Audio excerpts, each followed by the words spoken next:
Okay, welcome everyone to my fifth lecture on quantum topology without topology. Today we will discuss braided categories. So basically, we want to have crossings in our diagrams, right? So kind of the main question I would like to ask and I would try to answer is the following. So I have seen two very similarly looking categories. We had one COP, the category of one-dimensional cobordisms. Remember, pictures were something like those guys here, whatever. Yeah, some embedded cobordisms in immersed cobordisms in R2, and we had the category 1 ton, so one-dimensional tangles, and pictures were looking very similar, but now we were kind of keeping track of what passes under and what passes over. So the main question you kind of would like to answer is, well, looks like those two are very nice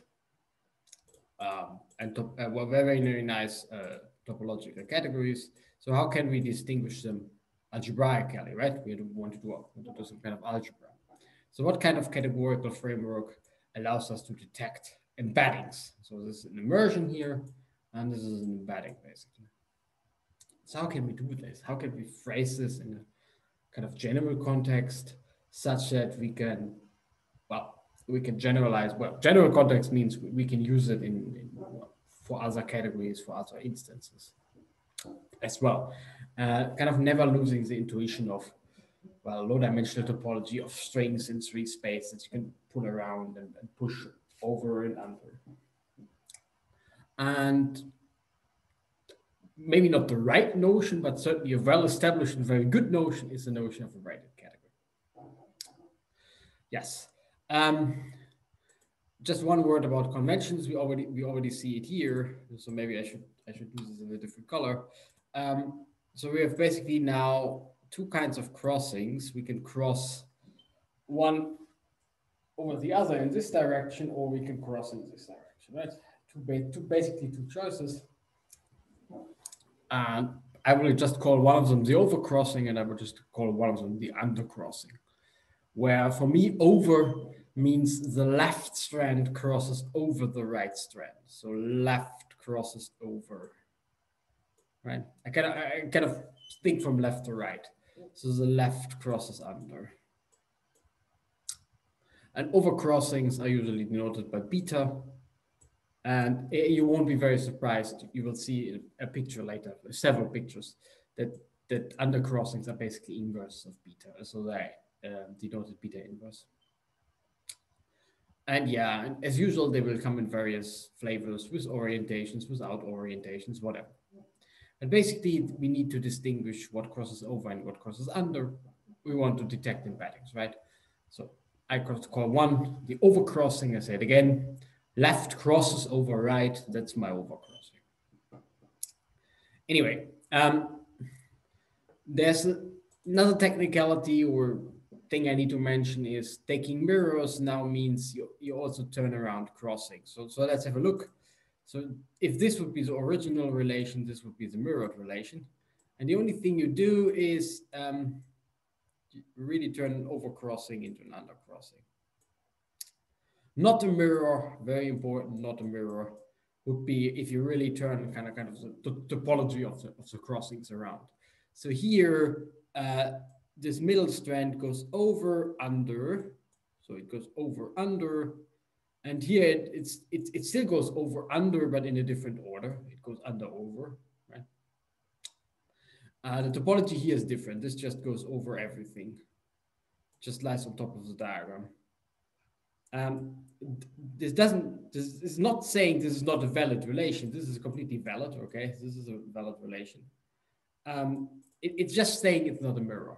It's not a mirror of the other relations. Okay, so mirror means you exchange those two things. That's basically what it means. Okay, so we are done with conventions. As I said, the only thing we really need to take care of is what is over, what is under, what do we mean by mirroring. And if you think about it a little bit, mirror in this sense is really like let's say you would have some kind of not thing in real life, and you would put it in front of the mirror. That's exactly what would happen. That's why it's called mirror, sometimes mirror image, but anyway. Okay, as usual, a braided category and braidings will be choices, whatever. I will, except in very kind of example-like instances, I will usually suppress that and just say, well, it's braided. But a braiding is a choice. So let's just start right into it. A braided category is choice, consisting of your favorite category, of course, and a braiding, which I also denote by beta. So beta will be the braiding. And of course, it's a category, and well, we want it to be a monoidal category to begin with, so submonoidal category. Okay, so you already fixed the monoidal structure. And the braiding is then just a collection of crossing isomorphisms, right? It's just an isomorphism from xy to yx, and it's just this collection, and this collection is called a braiding, right? But in a second, I will draw these pictures. That's what you think. But in this very general context, maybe it's not quite okay to draw these pictures. I will come back to that later.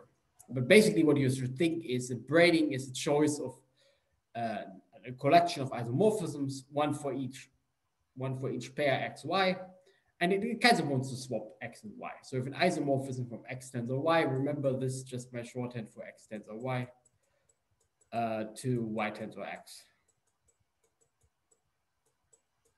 Y tensor x. And we call it the braiding. What a surprise. And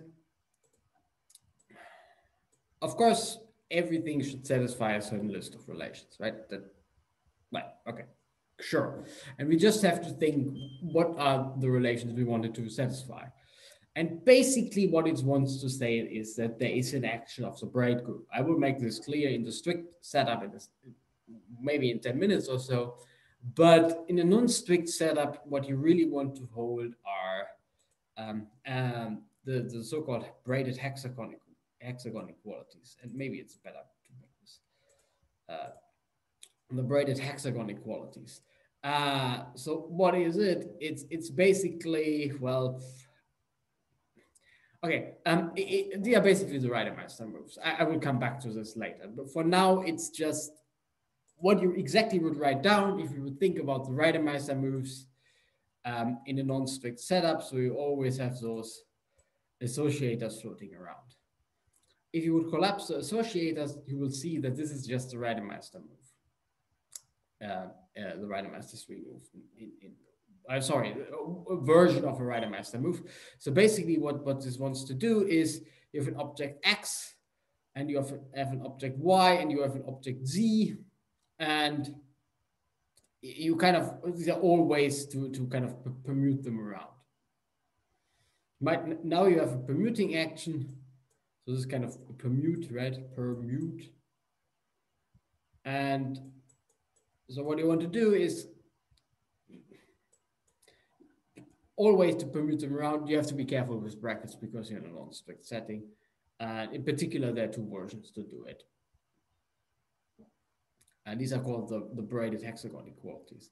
So again, you have some associators floating around, whatever. And of course, the usual assumption is that all of these diagrams commute, which I indicate by this arrow.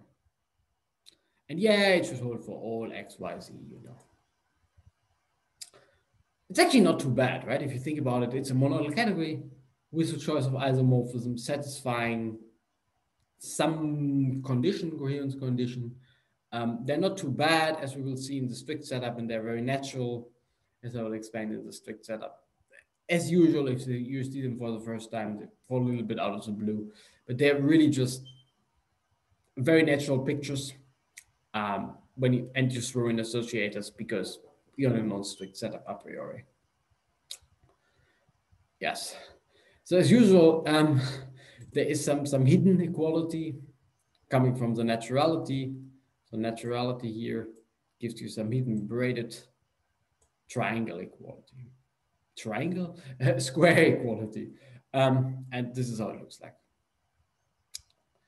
Okay, so the only thing, well, I will strictify everything, and everything will be much clearer. For now, just it is what it is, right?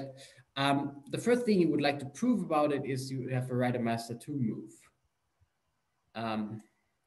What does this mean? Well, it just means that there exists a family of natural isomorphisms. There was kind of a choice involved, so I already drew an overcrossing. So why? Why not an undercrossing? Well, because kind of the undercrossing comes for free. Of course, you could have done it the other way around, undercrossing, overcrossing, interchangeable. You just need to impose the existence of one, and you get the existence of the other. So in any braided category, you also have those pictures. That's basically what I'm saying. And now it goes from yx to xy, which of course is just, I mean, x and y are just symbols anyway. And this is the inverse of the other one. So if I would put the other one, which I have drawn in this color on the bottom.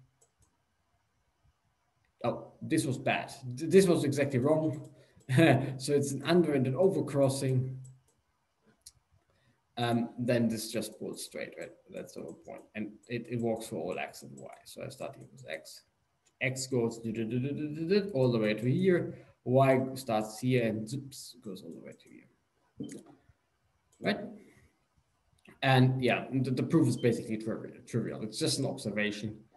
Invertibility forces the existence of those maps. More importantly, or equally importantly, but maybe a bit more surprising, in any braided category, you have the Reidemeister 3 move. And with associators, it looks a bit scary. It's this huge diagram with associators. There's an associator, there's an associator. Every second step, there's an associator. So let's ignore those associators for a second.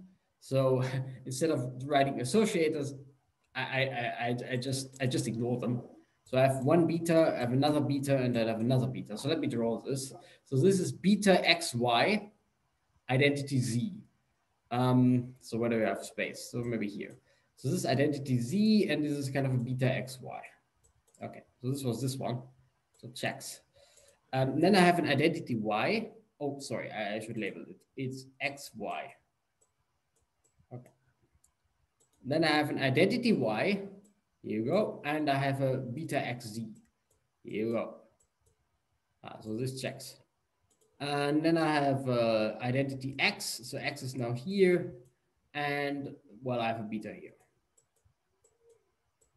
And the commutativity of this diagram says that if I do it the other way around, let me just draw it very quickly. So this one here looks like this. This one here looks like this. Yes. And this one here looks like this. Very good. And this commutativity of the diagram says that those two ways of doing it are the same. There's an, as I said, there's an associator, but I kind of want to ignore the associator for a second. And I call this move the Reidemeister 3 move. So it's exactly this move from before.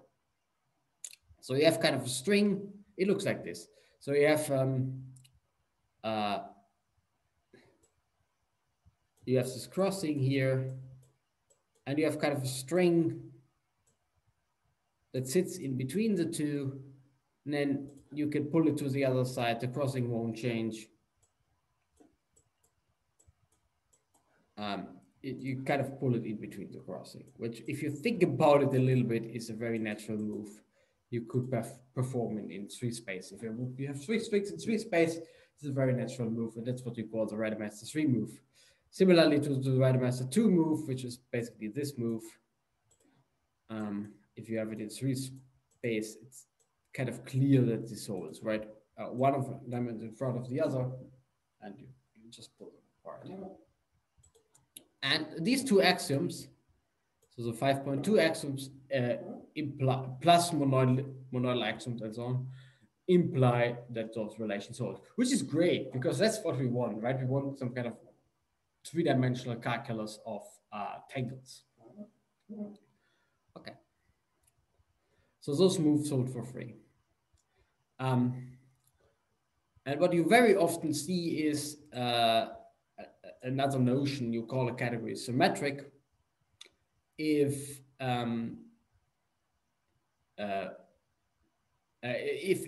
basically the braiding is trivial. So let me draw this equation here. So if this holds, and this just means the following.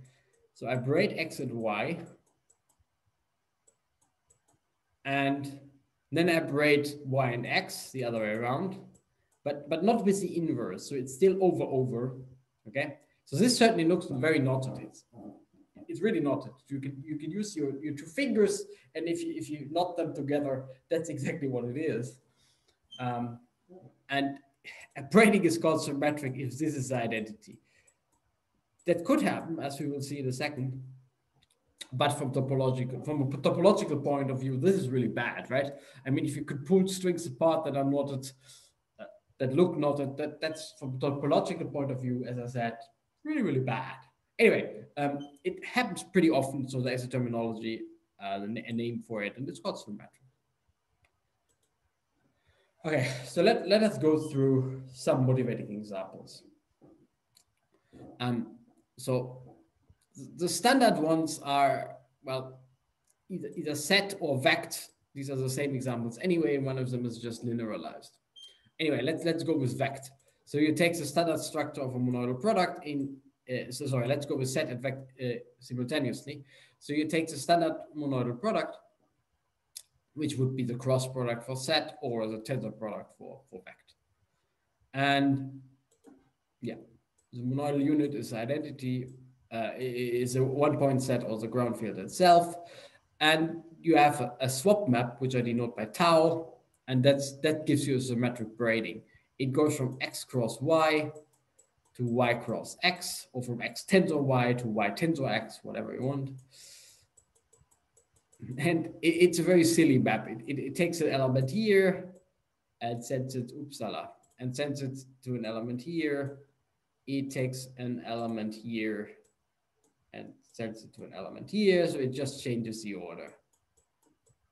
That's why it's called the swap map. And yeah, I mean, you can see immediately that this is satisfied, because if you swap things twice, you haven't done anything. Yeah, and here you have, well, as I said, for vector spaces, you have the same map, just the linear version, just the linear swap map.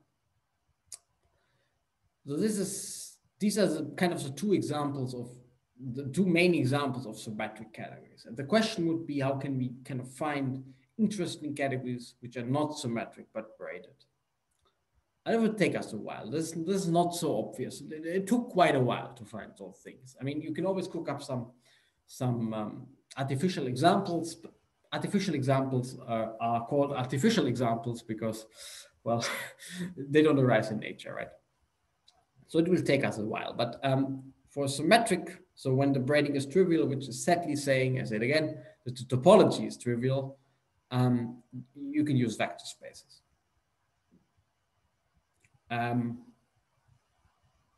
Let me give you another example of a braided category. I mean, my good old friend, graded vector spaces, vect G,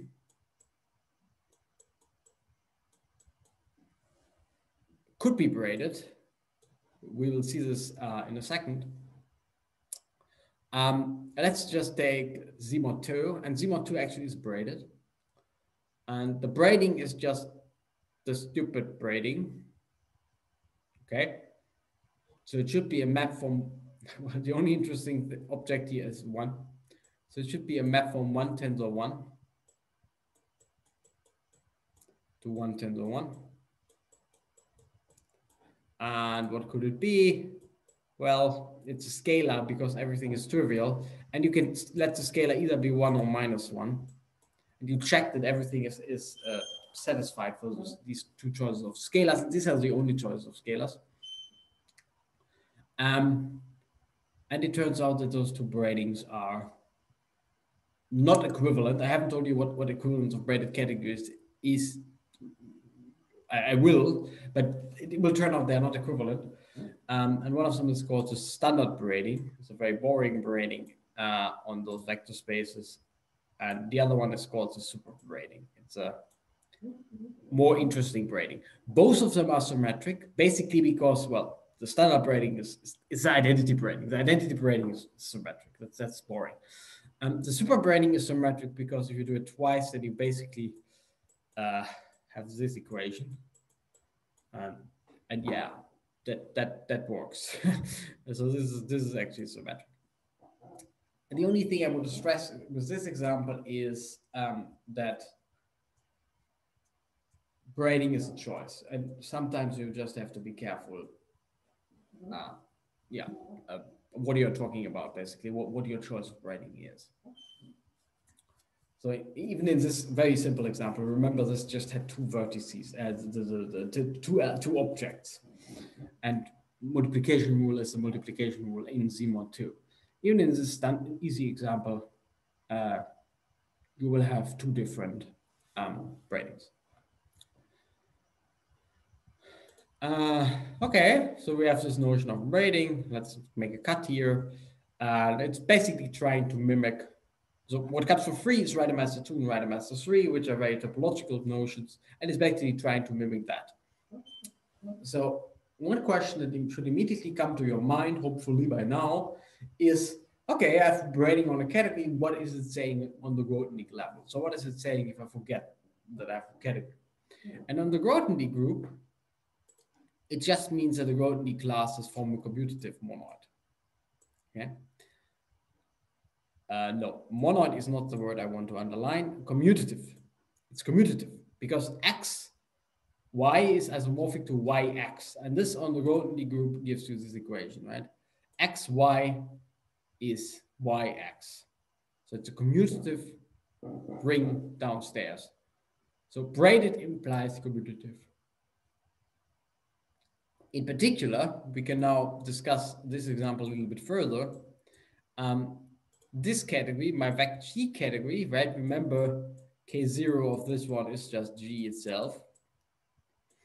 And it can only be braided if G is abelian. Why? Because downstairs, if it would be braided, you would see something commutative. This would mean the group is commutative, and if a group is not, well, if a group is not abelian, is just another word for being commutative, right? So this can only be braided if G is abelian. So this really is a very simple example that some categories actually do not admit any braiding at all. Right? Easy category, no braiding. You could take the first example is probably a group of order 6, so S3, the symmetric group in 3 letters. Vect G of that can't be braided. Could happen. Keep that in mind. Two things to be kept in mind. Braiding is a choice, and sometimes there is no braiding on a category, and even in easy examples. So the main question would be, how can you find interesting braided structures in categories? So symmetric is a bit boring. So how can you find interesting braided structures in categories? Anyway, I was using this all the time anyway, so let's just go to favorite diagrams for braided categories. So it's really what I explain all the time. So the beta is just this overcrossing that exchanges x and y, and the beta inverse is just the undercrossing which exchanges s and y. And the randomizer 2 move is what you think it is. It's yes, it's just you have two strands lying in 3 space. Secretly, you don't have strands, right? That's the whole point about doing it abstract. But anyway, everything is built to work. So you have 2 strands. And they just pull straight because, well, they don't see each other. They are not linked like my fingers right now. No, well, I would like to have another arm. But anyway, so they kind of overlap and you can pull them apart.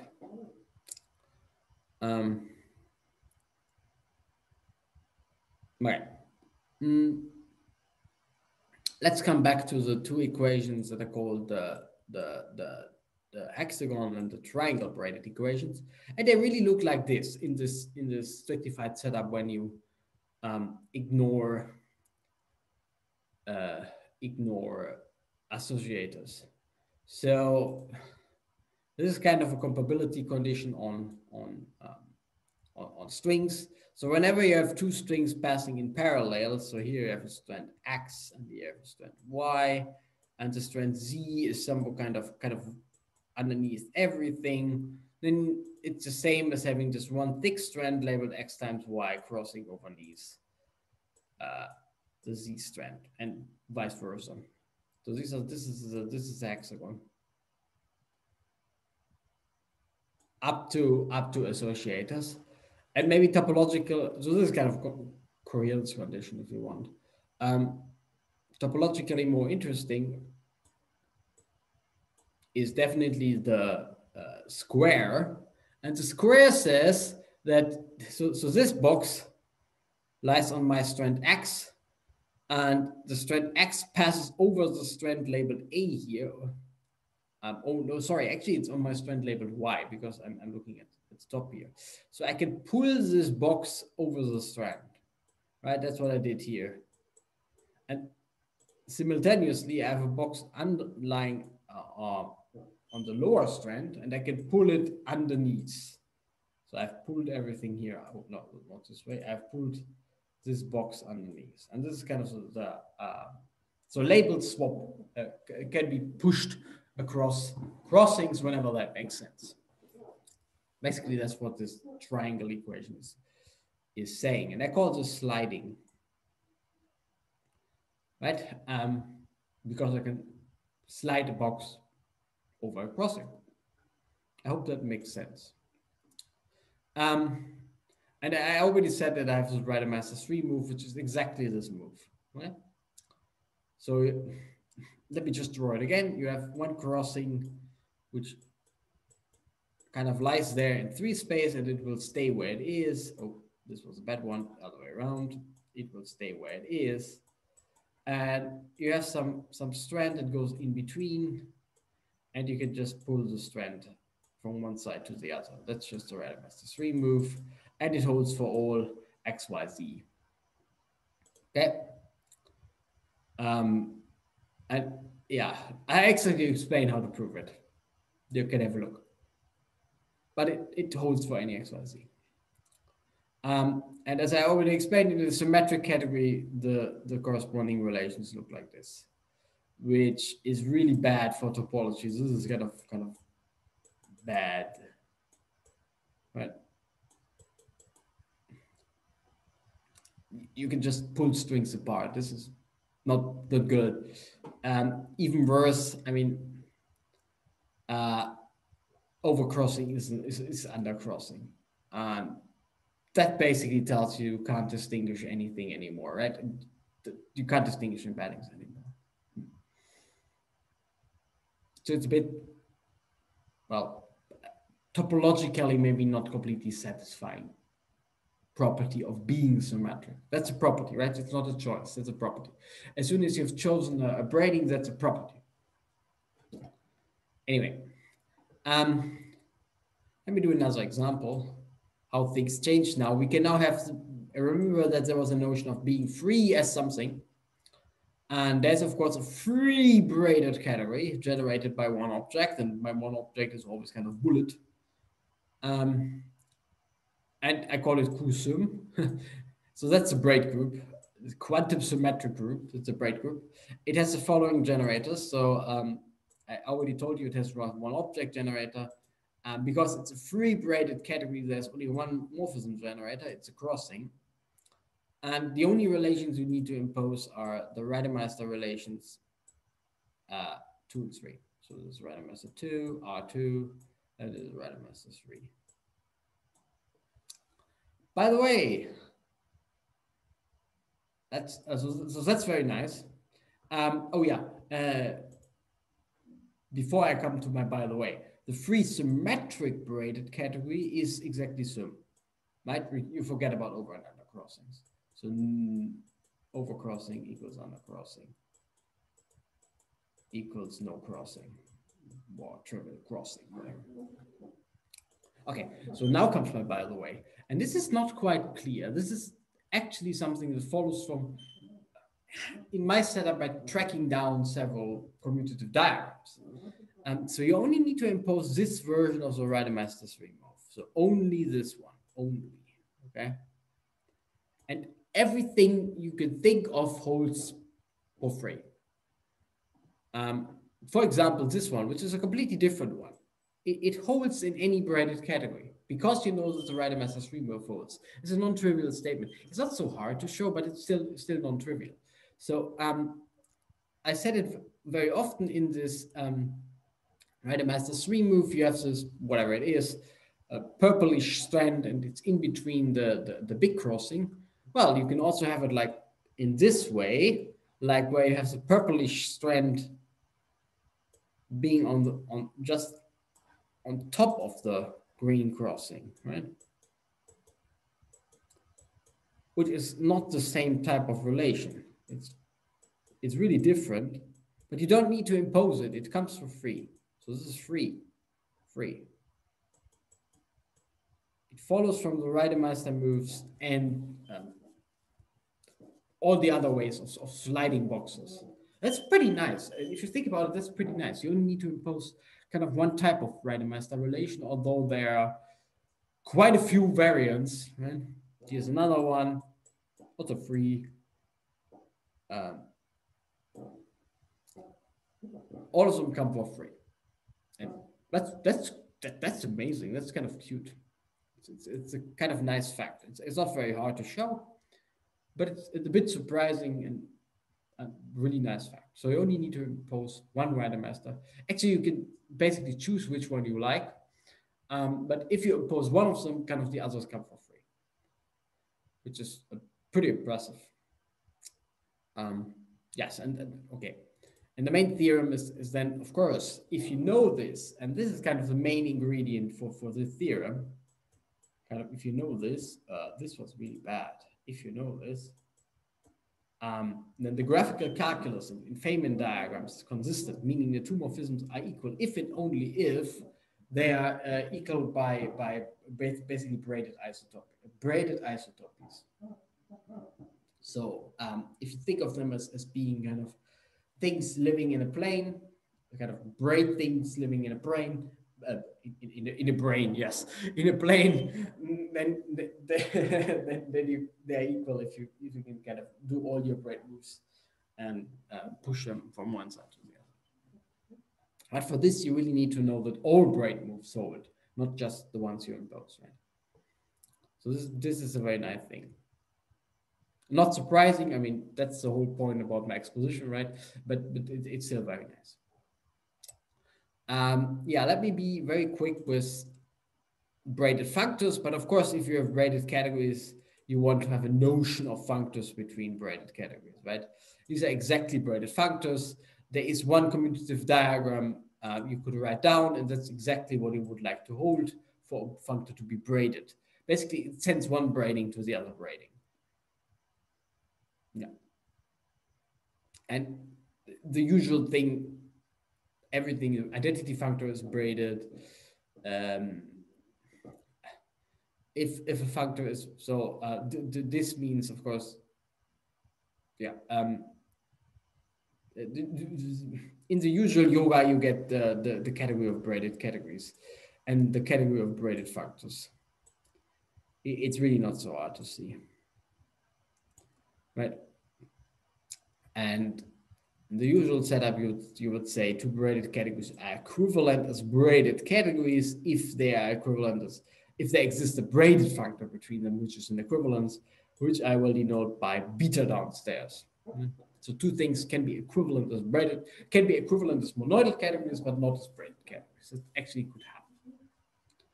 And just because I like this notion, and that's what we will use for diagrammatic calculus, you also have, of course, braided pivotal categories. Remember, pivotal was saying you have those guys, cups and gaps, was the last lecture. And the main notion, kind of for topological reasons, is being equivalent as braided pivotal categories, which is denoted by beta star. Star was my pivotal structure. And this would use braided and rigid functors. And you would have the category of braided.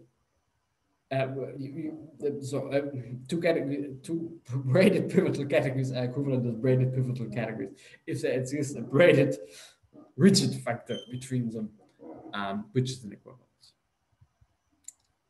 And before I give you some examples, then you would do the usual yoga. You would have some notion of a strict braided category, and you would get a coherent theorem. So all braided categories can be strictified, so there exists a strict braided category equivalent to it.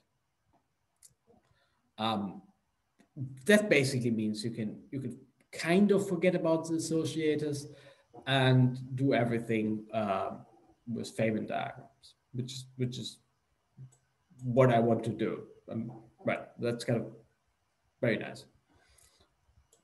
Okay, but well, let me say it again. Maybe it was a bit too quick. It is hopefully by now for you the usual yoga. You have a new notion. You would like to have a new notion of equivalence between them. You write down the one diagram that makes sense, namely this one here. You call a factor braided if it satisfies that diagram, and you would call it equivalence braided if it's given by a braided factor. Okay, I don't have much time to tell you a little bit about classifying braidings, but in general, this is a really, really hard question. Try to find all possible braidings on some category. Right? This is hard. This is really hard.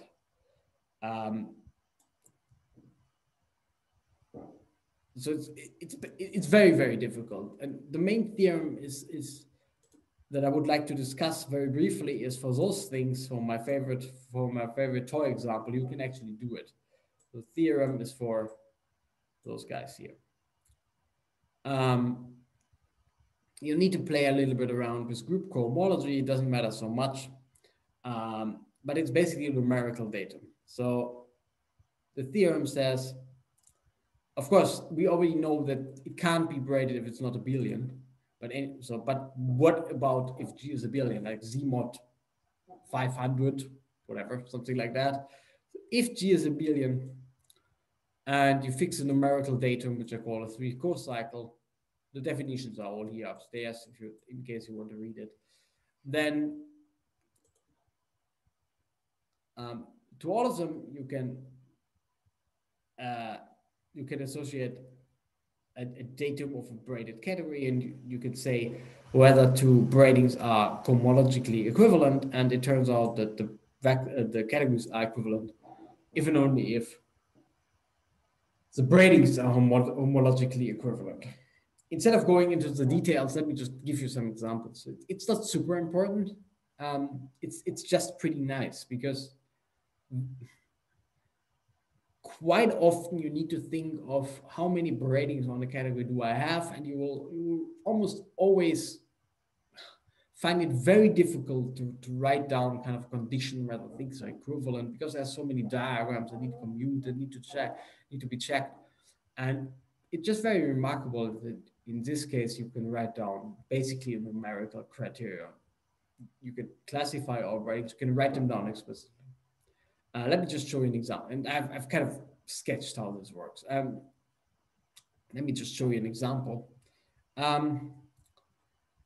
So G equals 1, in case I haven't said that before, and then actually vect this guy here for G equals 1 can be actually identified with basically with finite dimensional vector spaces. The one object you have is the, I will explain that further later, but basically the one object you have is the ground field, and the only thing you can do is you can take direct sums of the ground field, basically. Anyway, this is not quite clear right now because I haven't told you about direct sums or something like that, but in the end, vect G, that's why I like those examples so much. Vect G for the trivial group are plain vector spaces. Although it looks much simpler because it just has one object, but basically they are plain vector spaces. And the theorem says that And after fixing the standard model structure, the group cohomology, that's kind of the numerical data we need to check, of the trivial group is trivial. Otherwise, the notion would be silly. Whatever. And this basically implies that there's only one braiding. This is very remarkable. There's only one braiding on finite dimensional vector spaces, which is the twist braided, the swap braiding I showed you before.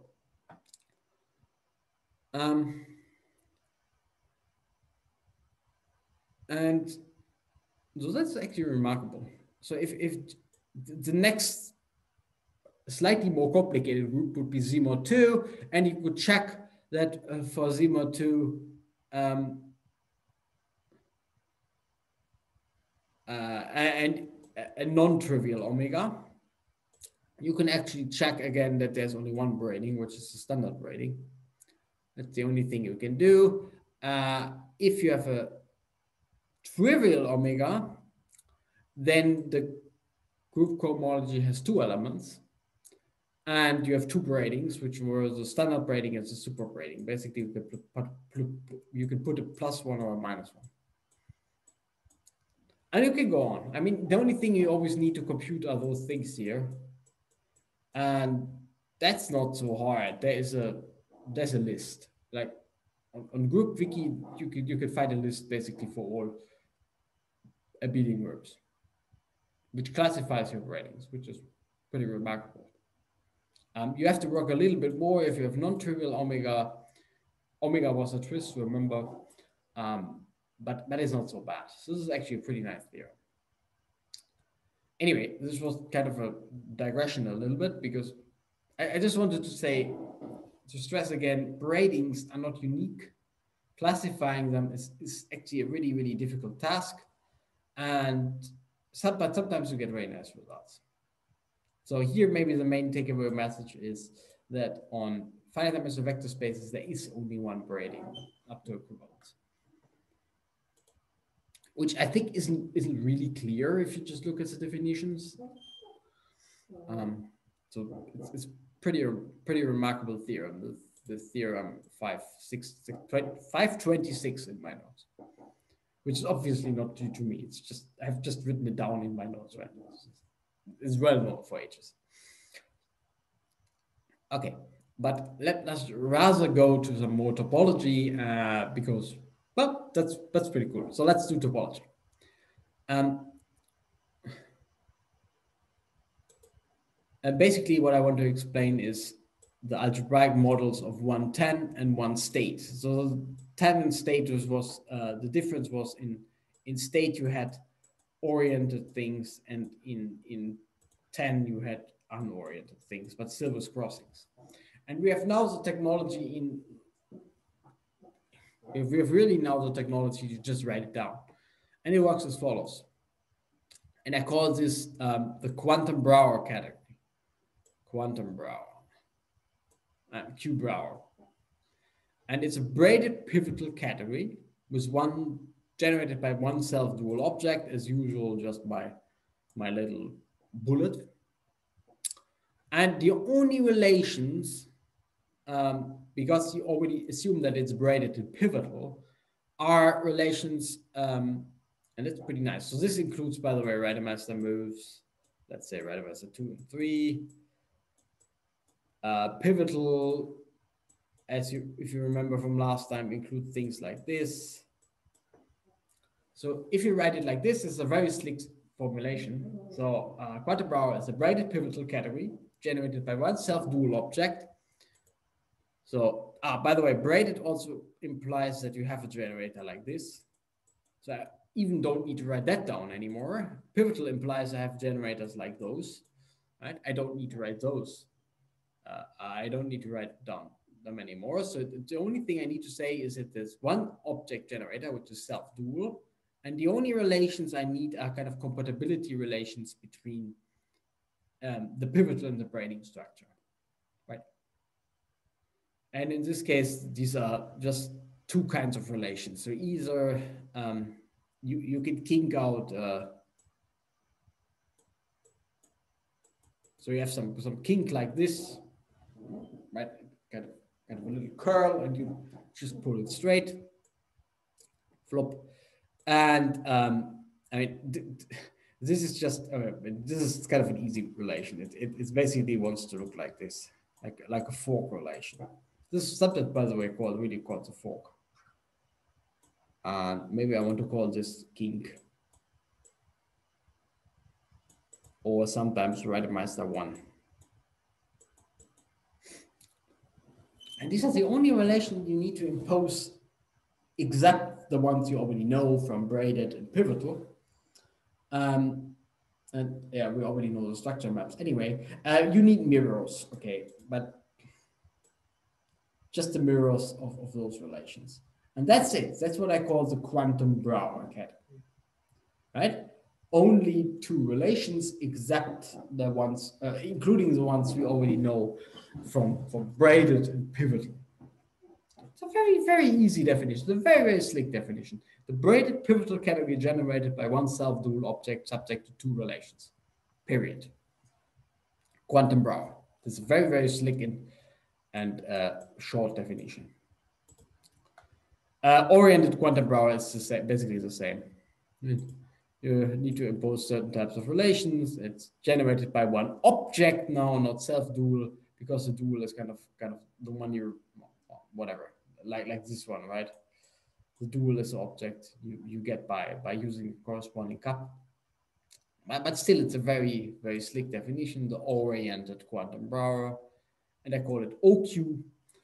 And it's a braided pivotal category generated by one object, not one self-dual object, just one object. That's the only difference to the quantum Brouwer category. And the relations are kind of the same. You only need to impose two of them, plus mirrors. And yeah, that's another very slick definition of a category. And I mean, I already started by saying these are equivalent to 110 in one state. So maybe I should actually put this in blue. 110 in one state. So this one will be, of course, this one, and the other one will be, well, oriented quantum. Oh, not G. Oriented quantum Brouwer. And if you think about it a little bit, I will show you the theorem in a second. You think about it a little bit. If you want to describe one-dimensional tangles or one-dimensional states, that's a priori not trivial. It's this extremely slick definition, like a braided pivotal category generated by one object subject to two relations. Period. I don't know how you feel. I think that's pretty cool. It's actually pretty cool.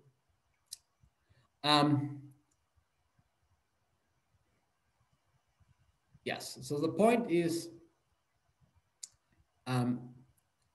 what you need to know in order to make, so I have some remarks here, I will kind of ignore them. I'm starting off from here now. They're both obviously braided and pivotal with the evident structures. You already have crossings and gaps, you can just use them. And the classical Reidemeister theorem, very surprising and very, very powerful theorem in topology, says the two tangles in three space, like it really is, these are now some kind of knotted things in three space, are isotopic in three space. You can pull things around if and only if their projections, these are known as tangle diagrams, things like this. So everything I always draw is a projection of something three-dimensional, and probably you already substituted that in your head. That's how the human brain works, right? So this, for instance, secretly is a three-dimensional picture, of course. And the strength of the Reidemeister theorem is then saying that, so let me erase this, that the topological relation of being strings in three space, which you can pull in every way as long as you don't break them. Of course, you can't cross, right? You can't break or cross them. And they are equivalent if and only if they are that planar diagrams are equivalent using only 3 moves, which I call the topological Reidemeister moves. The other ones that I showed you before are more like the algebraic incarnations of the Reidemeister moves. And they're 1, 2, 3, and they look like this. So we already have seen this one. So that's one we already know. I already showed you the Reidemeister 3 move, and then there's this Reidemeister 1 move, which I briefly mentioned, and it's really just what you think it should be. Whenever you have a string like this, with or without orientation, doesn't matter, and it kind of kinks over itself, then you just pull it straight, right? You grab the 2 ends and you just pull it straight, and that's exactly the Reidemeister 1 relation. So this is Reidemeister 1. 1, or I called it above the kink. And whatever. And the Reidemeister theorem, I said again, the strength is that these are the only relations you need to impose. You need to ever check. All other isotopies are some finite number of combinations of those moves, which is a very surprising statement and a very powerful one, because all of these relations are obviously true. That's not the point, right? I mean, Reidemeister 1, take a string, pull it straight. Oh, of course it's true. And Reidemeister 2, something is going in front of the other, you just pull it straight. Yeah, sure, it's true. No, the strength is that everything else you can ever build and you can ever imagine as an isotopy will be built out of those 3 easy moves. And kind of the categorical version, and this is really in our language now, this is one of the main theorems whatsoever, is the Brouwer, quantum Brouwer, and one tangle are equivalent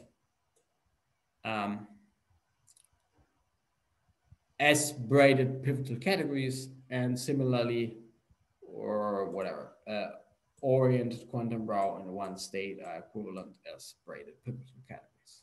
So those slick definitions, let's say this one, they really describe topology without ever talking about topology in some sense, right?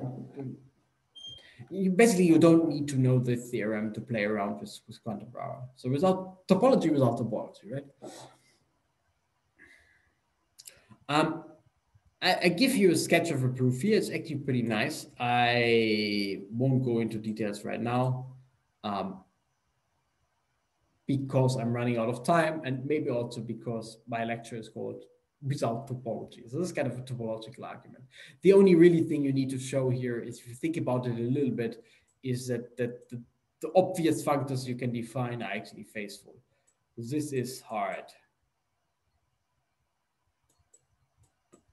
Right? The rest kind of by construction. Okay. But before I'm running out of time, let me discuss another extra flavor of it, and then I will finish with some more algebra, and then we are done with the first part, which I will summarize in a nice table. Well, I would summarize it in a table. I'm not sure that's nice, we will see. But anyway, so there's a notion of twists. And basically what you want to do is you observe that braided does not say anything a priori about Reidemeister 1. Okay? And the Reidemeister 1 move, that's what the Reidemeister theorem tells us. So this one here seems to be crucial for topology. So braided gives those two for free. That's what I explained kind of in the very beginning, but it doesn't say anything about the Reidemeister 1 move. So maybe you want to tweak your definitions a little bit and see whether you can kind of encode the Reidemeister 1 move as well. And that's what this section is all about. It's all about making this precise in one way or the other. So I will always take now, and the point is, in order to make sense of this move, you certainly want cups and caps, because it basically looks like this, right? So you have a braiding sitting in the middle. So this comes from the braided part. This is the beta, and this comes from those two here. Come from the star part. I just can't draw a star, but anyway, they come from the star part, which is the pivotal part. So in order to make, so in some sense, obviously we can't say, if you're just in a braided setup, we can't say anything about the Rademaster one move because we're missing cups and caps. So let me just start by just using a braided pivotal category to begin with. And I would define the left and the right twists. So right means I do it this way. Ooh, this was a really bad one. Right twist means I do it this way, and left twist means I do it this way. So this one, this one. And they're just corresponding morphisms in your category that you can now build because you're braided and pivotal. You have evaluations, co-evaluations, you have braidings. Okay, and they could satisfy certain relations, and that's what we're up for. So in any braided pivotal category, you can define those elements. They're basically the possible version of the Rademaster one move. And they are just the king. So there are three possible versions of the Rademaster one move, and they look like this. So you can either have the classical Rademaster one, so this is just Rademaster one. You can have slightly weird relation of Rademaster one.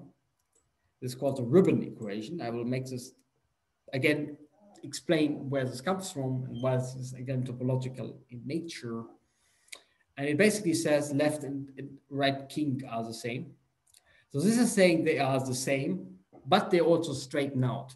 These are just saying they are the same. They don't need to straighten out. Yeah. So this implies this, and this implies this. There's a third version of it. Oh, sorry.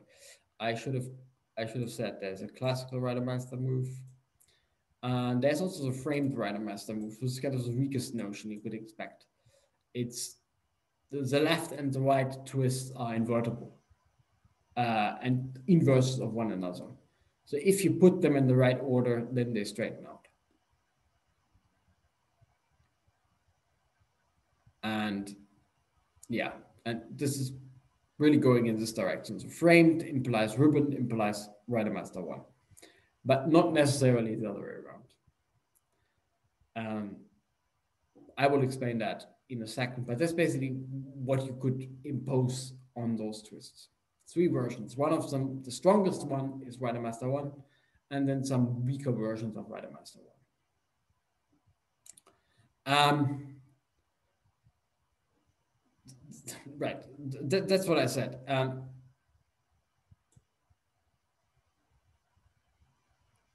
Okay, I got the arrows the wrong way around in some sense. So I say this is the weakest one, this is the next weakest one, this is the strongest one. In particular, if I want to think about what implies what, then my arrows should go this way. So the classical Rademaster move, of course, implies this relation, because if they're both equal to the usual strength, then they're of course also both equal. The ribbon equation implies this. This is not quite obvious, but it's also not so hard to show. This is exactly what I mean. The other way around is not true. And I have some counterexamples here or I have some examples here for everything. So in vect everything is true, and you just check that Rademaster one holds for the standard monoidal structure pairing and braiding. This just holds. Not very surprising.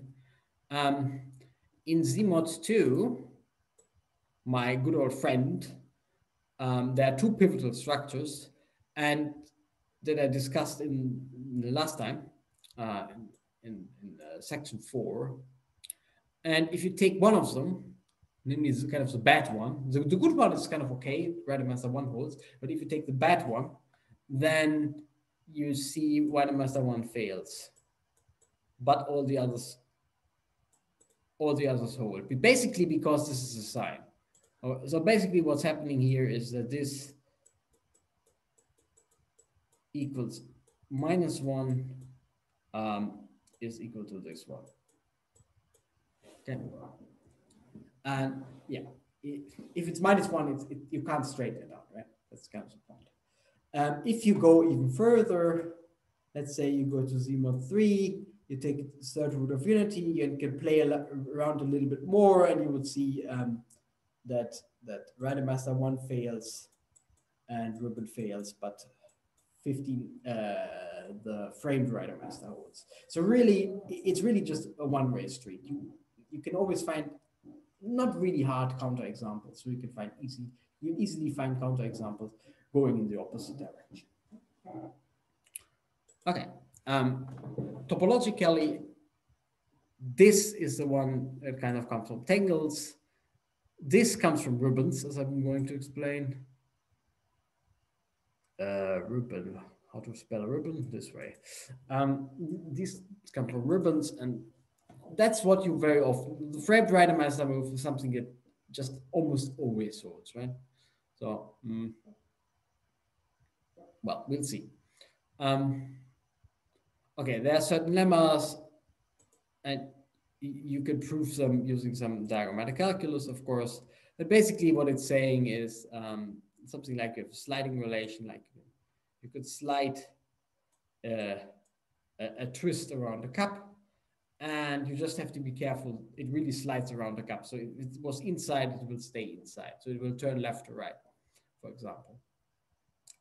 Okay, but not so interesting. Just some, I mean, sure, you would need to write it down.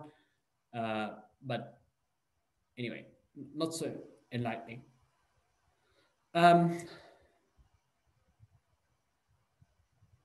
519, to remind you, was this one. And what I just said before is that this basically always holds. And if you use those easy lemmas like sliding and the invertibility of, so the inverse of the twist is actually, so the twist right was this picture, and the inverse of the twist right is the picture the other way around for the twist left. And duality does the following to the twists. If you take those things together, what you will get is in any braided pivotal category, the framed Rademaster move holds.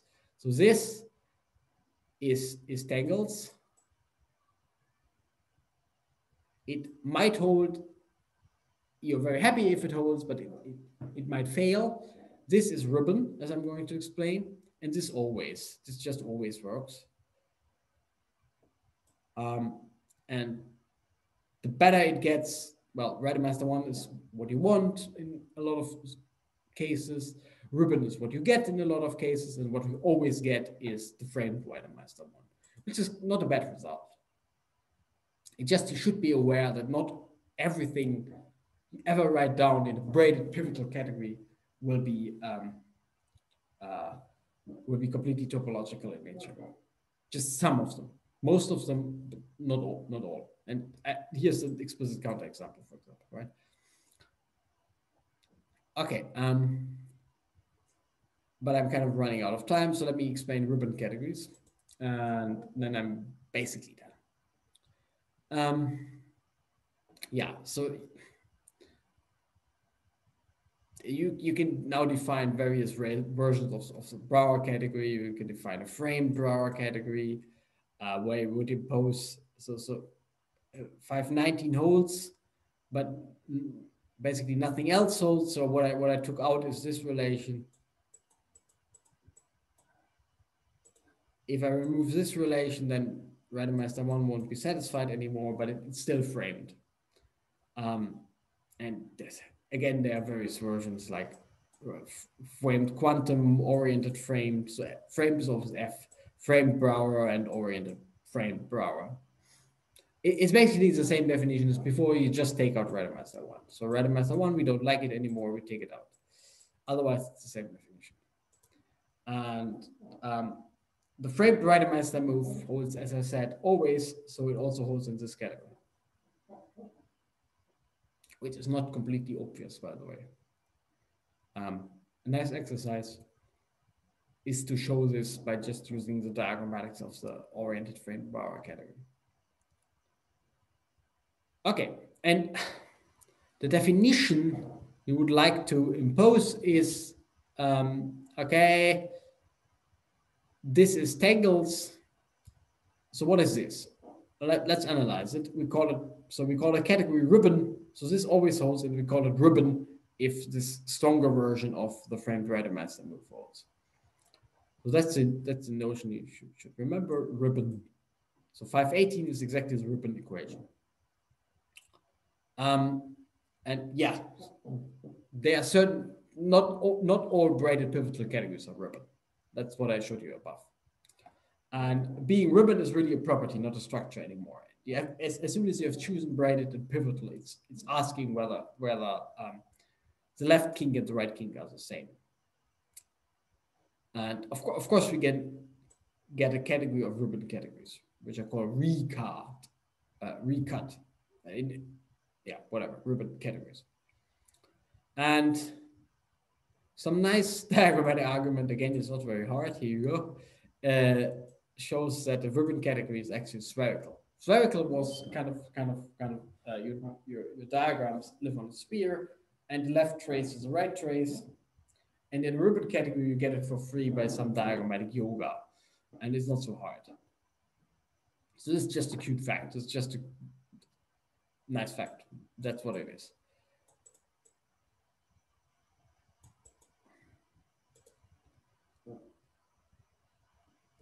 Okay. More importantly, I will now explain the terminology of something being ribbon. So being ribbon means you just think of your diagrams as being kind of thickened, like this one here. So it's really like a ribbon, and you have a thickened diagram, and this is exactly the left twist. And if you think about it a little bit, and you would now, if you would like to do it, if you like to do it, then you can just take a piece of paper and cut it a little bit like in a ribbon, and you can check that this equation actually holds. This is the equation that holds for ribbons. And if you pull it straight, that's a very, very nice thing you can do with a short piece of paper, with a small piece of paper. You twist it, you pull it straight. You don't get this one, okay?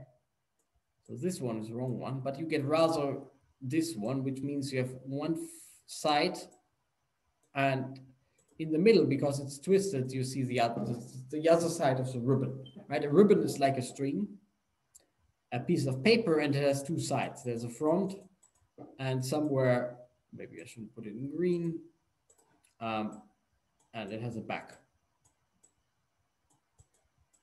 which you can't see in this picture because it's in the back. That's what makes it the back, right? That it has two sides, front and back, and pulling a piece of ribbon straight will twist it, will put the back in the front. So that's why it's not equal to the string. So it's not satisfying the Rademaster 1 move. It's satisfying the ribbon equation. That's why we call it ribbon. And yes, of course, you can now define a category of ribbons, but paper strips, the category of paper strips, like objects are still the same, and morphisms are now kind of oriented paper strips, like those guys. And the point is, you can now define this oriented ribbon quantum Brouwer category, which is basically the same as the usual Brouwer category. The only difference is that you impose the ribbon equation. So not quite the equation from before, and not quite this one. That's still a bit too strong. It doesn't hold for ribbons, but just that if you twist it like this, or you twist it like this, exactly this one, right? Just lying on its side. And they are equal. And the point will be, of course, exactly what you think it is. This version of the Brouwer category is equivalent to to the category of ribbons as a braided pivotal category. That's so again, Brouwer is you just put some adjectives to Brouwer and it will give you some interpretation, some algebraic model of some topological object. In this case, a ribbon, the category of paper strips, the ribbon category. Okay, let me summarize what we did here, because maybe I was a little bit too quick, but it's actually pretty natural. So in a braided pivotal category, you can ask for 3 versions of Reidemeister 1. You can ask for Reidemeister 1, which holds for tangles. You can ask for a ribbon thing, which holds for ribbons. And you have something that always holds, which is the framed version. And they don't, so the strongest one is the Reidemeister 1. It implies ribbon, it implies framed Reidemeister 1. The converse is just wrong. So this doesn't hold. So you have to be a bit careful, but then you can basically cook up a topological category of paper strips, of ribbons, this guy here, and the corresponding algebraic version is just a version of the Brouwer category. Okay. I can say it in other words, and that's actually a pretty nice result. It's not completely obvious if you think about it, but tangles and ribbons, the difference between them is really one of them satisfies the Reidemeister 1 move, and the other one satisfies the ribbon equation. One of them is equivalent to the quantum Brouwer category with or without orientations. One of them is equivalent to the ribbon quantum Brouwer category with or without orientations. The only difference is exactly this versus this, and that's it. That's pretty nice result, right? Okay, let me finish in the last 15 minutes with a revision of algebras in monoidal categories. So remember that an algebra in a monoidal category was basically something where you had something like this, and it satisfied some associativity property, and you had some unit and some unitality property, which I don't want to draw. And you can now ask, well, I have more structure, things commute. So what can we show in the setup of braided categories, right? And you would start by observing the following. So if you take an algebra in vect, which is just an algebra,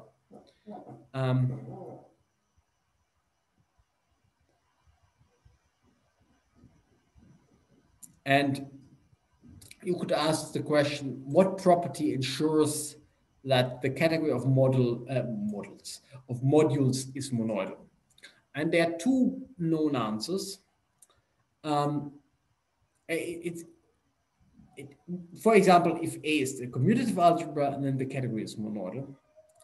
Or if A is a bi-algebra, then the category is monoidal.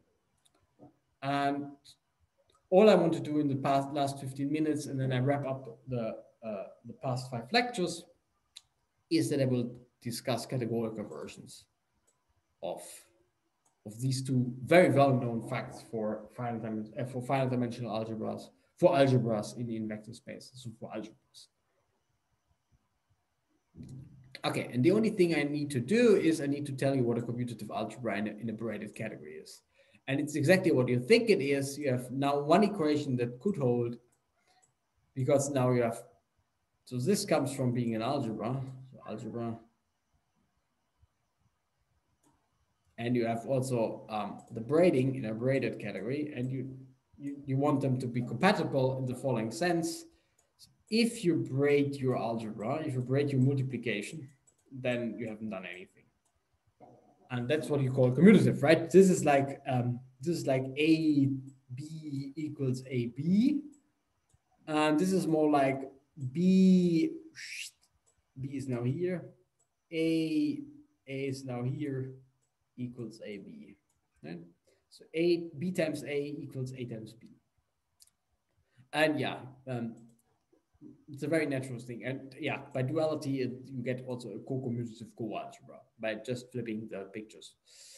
Anyway, and yeah, as usual, by up-down, some kind of symmetry around the horizontal axis, all I say, all what I'm going to say for algebras will be immediately true for co-algebras anyway.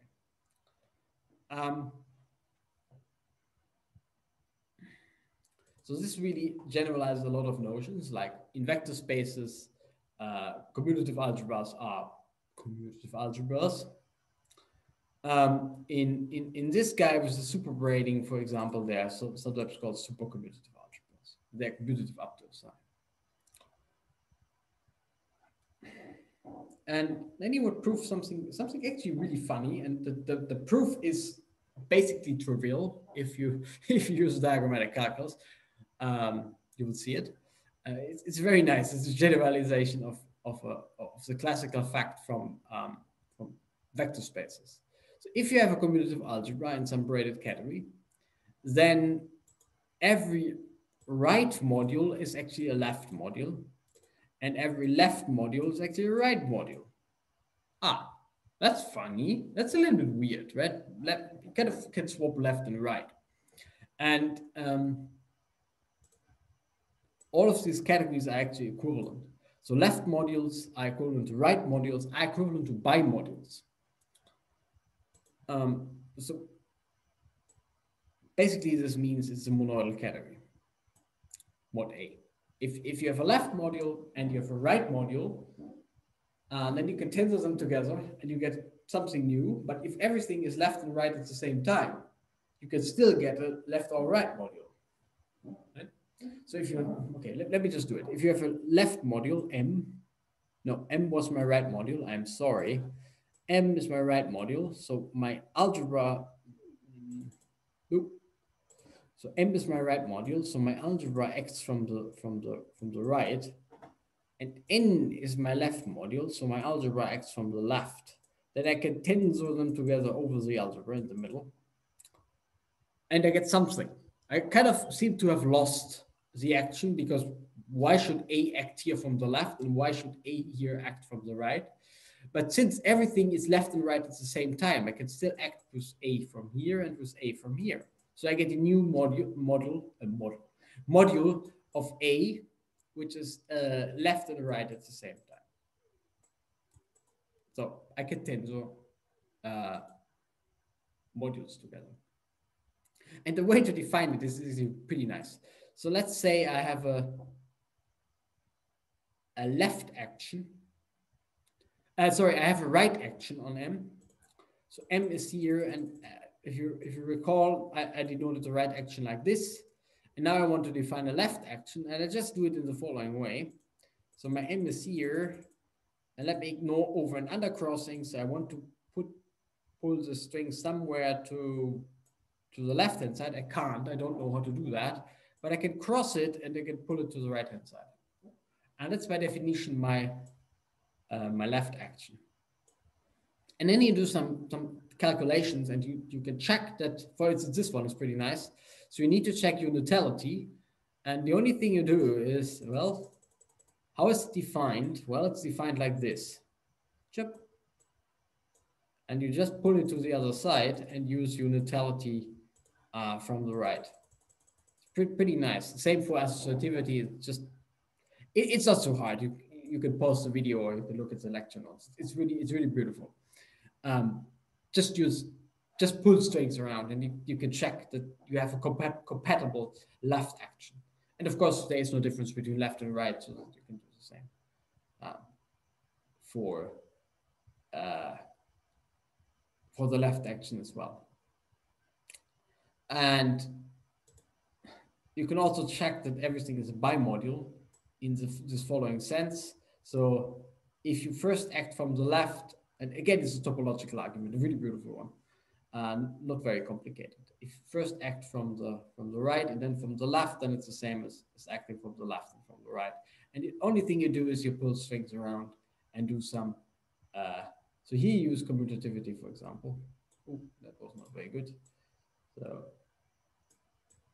here you have a picture that looks like this. I hope I get it right now. And you just pull it straight.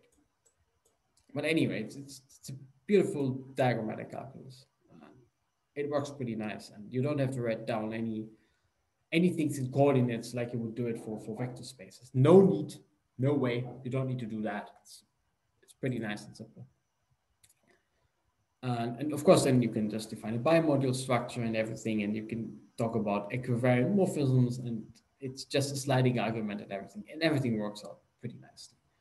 So you use the braiding. I just say it again. You use the braiding here, and this is kind of the crucial definition, and then you use your topological intuition to show all those equalities you need to check.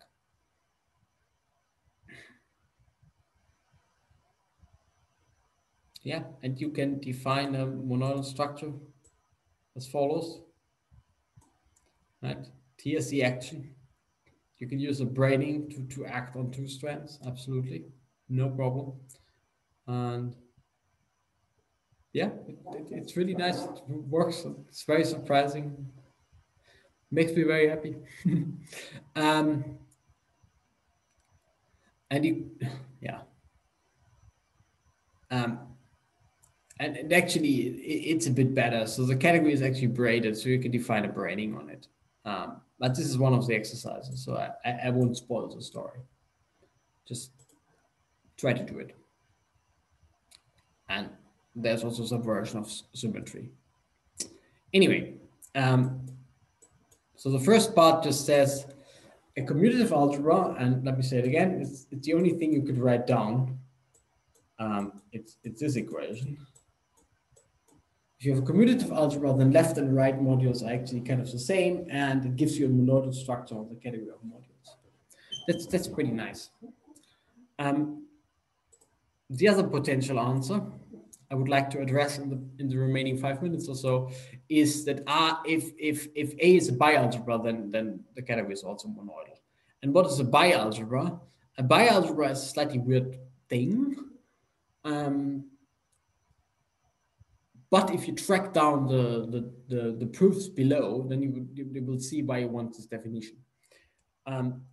Certainly a bialgebra should be an algebra, so I draw those guys. And it should be a coalgebra, so I draw those guys. And you have some very strange conditions, like, oh yeah, sorry, this comes from the coalgebra structure.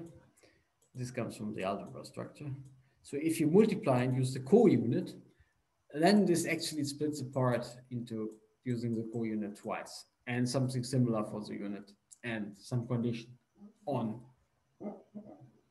co-unit times unit. And then you have this funny condition, and this is a bit weirdish. So whenever you have a multiplication followed by a co-multiplication, you can split it in this funny way.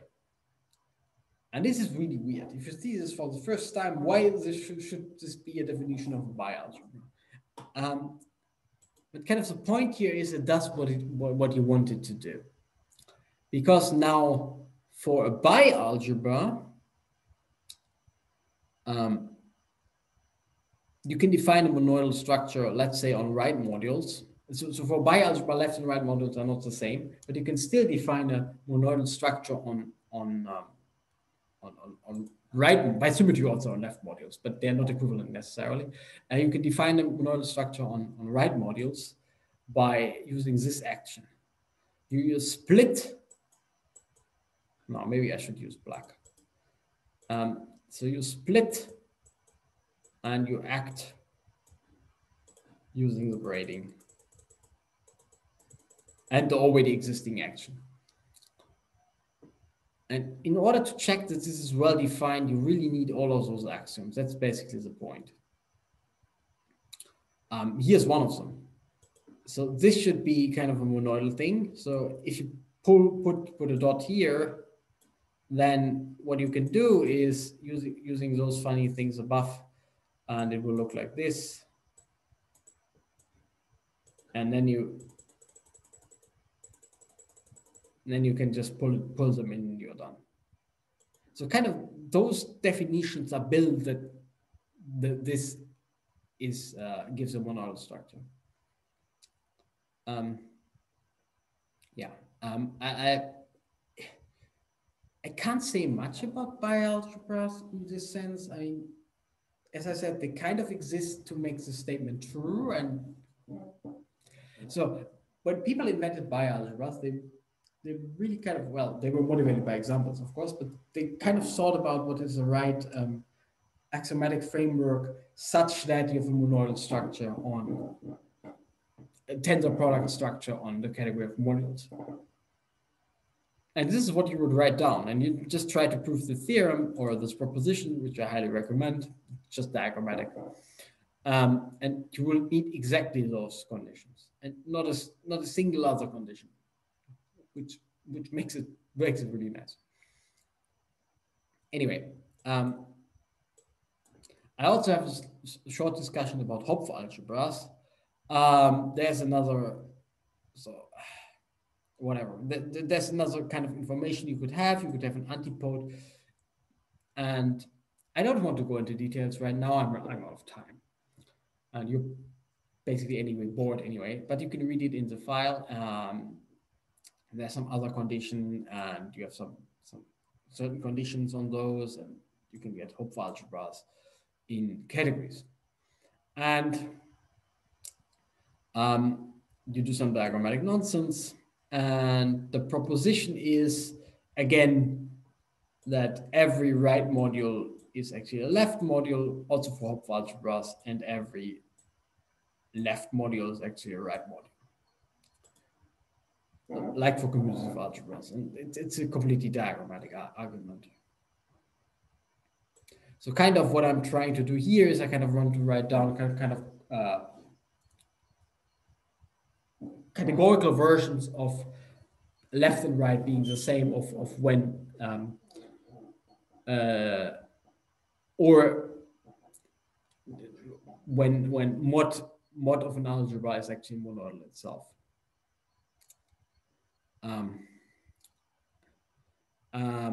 Okay, so that was up to this point. So this was mod A monoidal.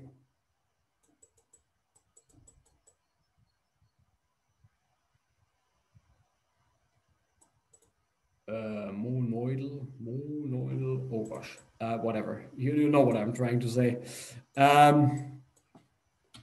So mod A has a tensor product structure, and down here I kind of want to discuss whether mod A has a duality. And kind of the right thing to do is to have the notion of a Hopf algebra. So this one I'm going to discuss here. I'm completely out of time, so I'm just wrap up. Okay, so I'm going to ignore this. Have a look if you want, but it's basically about the theorem. If you have a Hopf algebra, then those things are rigid categories. So they have a monodal structure and they have a duality, which is a nice result. If you've heard of Hopf algebras in vector spaces before, they're just called Hopf algebras. And they, for example, cohomology rings of certain manifolds. They are very popular in quantum topology. We'll see more of them later. Well, and the proof is just diagrammatic nonsense. Yes. Let me just finish with this example, and then I wrap up and explain what I told you in the first 5 lectures, or recall what I told you in the first 5 lectures. So of course, Hopf algebras in vect are classical Hopf algebras. That's what it should be. The example you can keep in mind is a group ring of a group. In particular, all of these are rigid. So finite dimensional modules of a group ring are always rigid categories. Hopf algebras in my good old friend Z-mod 2 with the super braiding are sometimes called super Hopf algebras. So it kind of generalizes all of these notions. Anyway, let me just summarize what I told you about algebras. Basically, I wanted to discuss when modular categories of algebras are monoidal and even more rigid, and you get the notion of commutative algebras, of bialgebras, and of Hopf algebras, which are kind of the right things to encode being monoidal or being pivotal. But this was probably too quick because I'm running out of time, basically. But anyway, you can read it in the file. Okay. So how would I like to end is now basically with a summary of the interplay between topology and whatever kind of version of categorical algebra I have in mind. And the most important thing to remember are the various versions of the Brouwer category. So you have the various versions of the Brouwer category, let's say the classical Brouwer category, a quantum version, an oriented quantum version, and an oriented quantum version with a ribbon equation. And they're equivalent to, well, ribbons. So these were those paper strips in, so those paper strips in 3 space. They're equivalent to tangles. Tangles are just strings in 3 space, or to oriented tangles. That's what I call it, one state. And if you forget about over and under, then they're just a one-dimensional coordinates. And how does this work? Well, you wanted to have a diagrammatic calculus for all of those things, right? So the right notion of having all those diagrammatic calculus that you can play around with your diagrams in the plane as much as you want is you want to have to be monoidal, you want it to be braided, you want it to be pivotal. And yes, all of these are monoidal, braided, and pivotal. And the adjectives kind of distinguish then some kind of finer structure. If it's symmetric, then there is no topology and you basically get one cop. Being oriented or not is being about self-duality of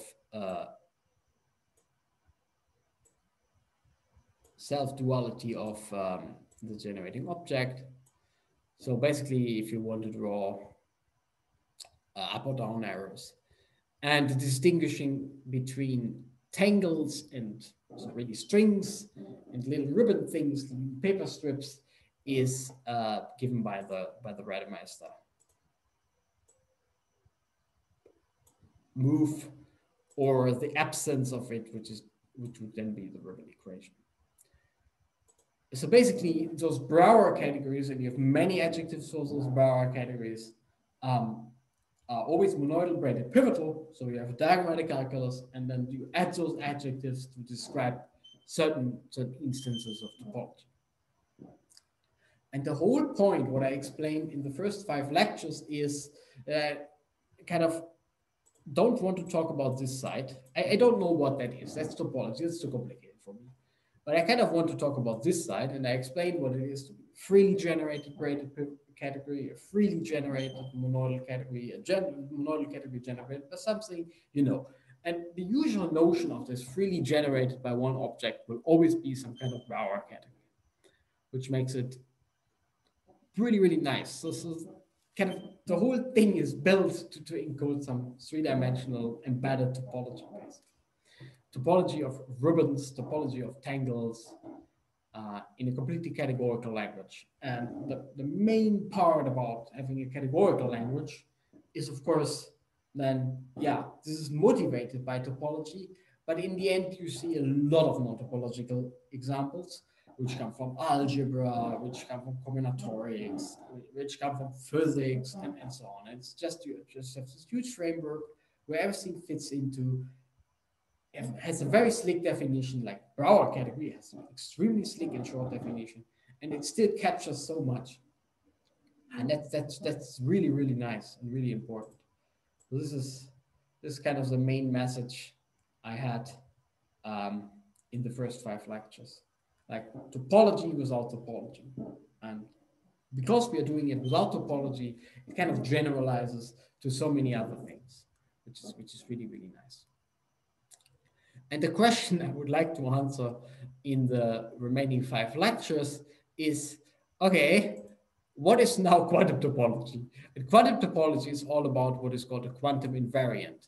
That would be, in this algebraic framework, just a structure preserving functor from some version of the Brouwer category, some whatever, quantum Brouwer, whatever you want to put here as a placeholder, to some algebraic category, to some linear algebra-like category. So C is basically some, so C is linear algebra. Something where you can do some version of linear algebra. And that's what I'm going to define in the past 5 lectures. I will tell you about additive categories, I will tell you about appealing categories, and all these classical notions, which are kind of generalizations of vector spaces doing linear algebra. And then the answer in the end is quantum topology is basically just a structure preserving factor from topology, from Brouwer categories, right? We're not speaking about topology, so Brouwer categories, to some linear category. And that's what I'm going to explain in the last 5 lectures. I hope you will enjoy, and I hope you will learn a little bit. But otherwise, I can only say, okay, there will be a few exercises which you can do. Some of them are hopefully pretty nice.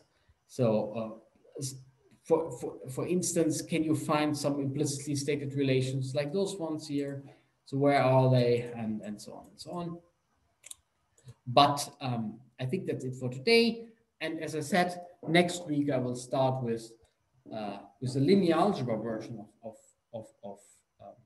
quantum topology. I will explain additive categories, appealing categories, linear categories. And in the end, maybe it's worthwhile to go back. The main point will be that we have those nice, slickly defined versions of topologies, those Brouwer categories. And I want to write down a functor from them to something that is even easier, right? A numerical invariant, something that lives in linear algebra. And that's what I will call quantum topology at the end. Anyway, thanks for watching, and I hope to see you next time.